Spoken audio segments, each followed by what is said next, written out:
Alright folks, it's a coffee break and update here on the Sitting Pelican UBLT.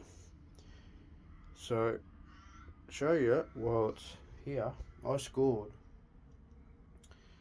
with this bit of wood. Solid bit of wood. I believe that this was a sliding door and they've repurposed it. And it makes sense why the thing was so bloody heavy.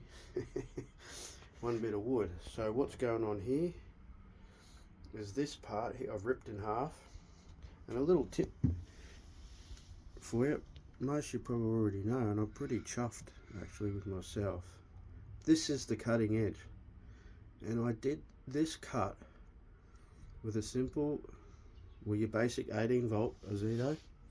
There is a little bit at the end where it didn't go all the way through. You can see that raised part. It's a little tricky cutting on the boat, but other than that, you would think that that is the factory edge. And it was with the blade, the original blade, right? And let's see if it's that hand here or not.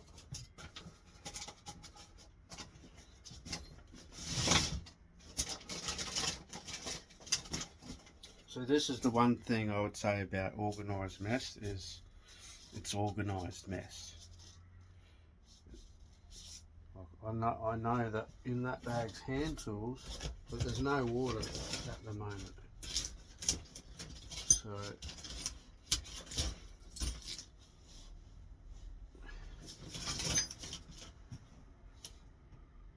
yeah, so when you want to get something quick, you can't, you're mucking around.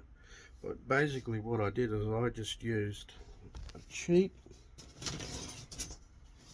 maybe I can get that and show you what that brand head at.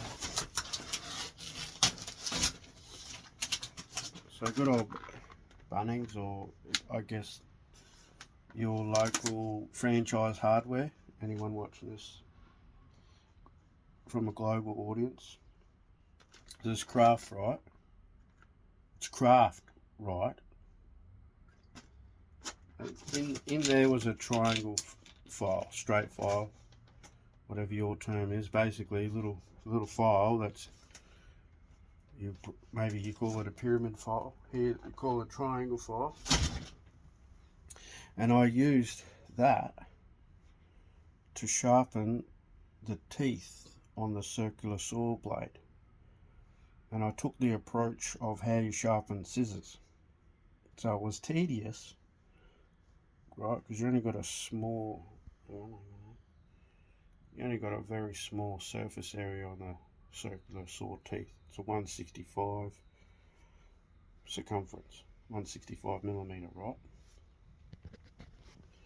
So I just took the time on each tooth, what's called draw filing or drag filing. So file one way. I think I did 3, next one 3. I just went around the whole blade maybe 2 or 3 times. Right, what, 10 minutes, maybe 15. That cut, and even I'm not sure any wood guys come across this. I'll put a hashtag like woodwork and DIY carpentry. I think this is called feathering or something. So even that, because this is a lemonade, right? Both sides, and usually that'll splinter and feather. So that's telling me that for a novice, an amateur, a learner, and I guess on recall, information recall, that sharpening those teeth on the circular saw in that fashion has worked.